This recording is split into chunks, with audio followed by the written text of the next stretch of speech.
पितृपक्ष में भूलकर भी न खरीदे यह नई वस्तु, लेकिन इन चीजों को खरीदने से पितर होंगे खुश। जाने क्या कहते हैं ज्योतिषाचार्य। पितृपक्षामी क्या नहीं खराइड। पितृपक्ष में लोग नए सामान की खरीदारी करना अशुभ मानते हैं। लोक मान्यता है कि पितृपक्ष में नए सामान नहीं खरीदने चाहिए, लेकिन धार्मिक ग्रंथों में नए वस्तुओं की खरीदारी करने की मनाही नहीं है। पितृपक्ष के 16 दिनों में सिर्फ एक वस्तु को खरीदने की मनाही है। पितृपक्ष पितरों की पूजा और उनके तर्पण के लिए होता है। पितृपक्ष में पितर पृथ्वी पर आते हैं ताकि उनके वंश के लोग उनको तृप्त करें। पितृपक्ष में लोग नए सामान की खरीदारी करना अशुभ मानते हैं। लोक मान्यता है कि पितृपक्ष में नए सामान नहीं खरीदने चाहिए, लेकिन धार्मिक ग्रंथों में नए वस्तुओं की खरीदारी करने की मनाही नहीं है। काशी के ज्योतिषाचार्य चक्रपाणि भट्ट के अनुसार पितृपक्ष में विवाह, सगाई, मुंडन, उपनयन संस्कार आदि जैसे मांगलिक कार्य करने वर्जित होते हैं। पितृपक्ष के 16 दिनों में सिर्फ एक वस्तु को खरीदने की मनाही है। पितृपक्ष में क्यों न खरीदे नए वस्त्र। ज्योतिषाचार्य भट्ट का कहना है कि पितृपक्ष के समय में नए वस्त्र की खरीदारी करना वर्जित है। नया कपड़ा खरीदना इसलिए मना है क्योंकि पितृपक्ष में वस्त्र का दान पितरों के लिए होता है। इसमें वस्त्र और अन्न का दान देने से पितर प्रसन्न होते हैं, वे उससे तृप्त होते हैं। पितृलोक से पितर पृथ्वी पर आते हैं कि उनके वंश उनको तृप्त करेंगे। यदि आप उनको तृप्त नहीं करते हैं तो वे नाराज हो जाते हैं।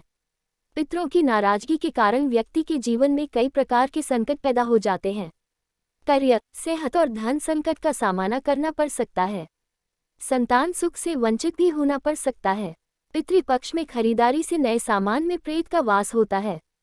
लोगों की मान्यता है कि यदि आप पितृपक्ष में कोई भी नया सामान खरीदते हैं तो उसमें प्रेत का वास होता है। इस बात पर ज्योतिषाचार्य भट्ट कहते हैं कि जो लोग पितृपक्ष में अपने पितरों के लिए तर्पण, पिंडदान या श्राद्ध कर्म करते हैं, वे इससे मुक्त रहते हैं क्योंकि उनके पितर तृप्त होते हैं। जो लोग पितृपक्ष में अपने पितरों का अनादर करते हैं और उनके लिए कुछ भी नहीं करते, वे पितृदोष से पीड़ित होते हैं। उनके लिए नई वस्तु सुख प्रदान करने वाली नहीं हो सकती। प्रेत मंजरी और पितृ श्राद्ध विधि में लिखा है कि जो लोग पितृपक्ष में अपने पितरों के लिए तर्पण, दान, श्राद्ध आदि नहीं करते हैं, वे कई प्रकार के दुख भोगते हैं। पितर प्रेत बनकर उनको तरह तरह से प्रताड़ित करते हैं। पितृपक्ष में किन नए वस्तुओं की खरीदारी कर सकते हैं।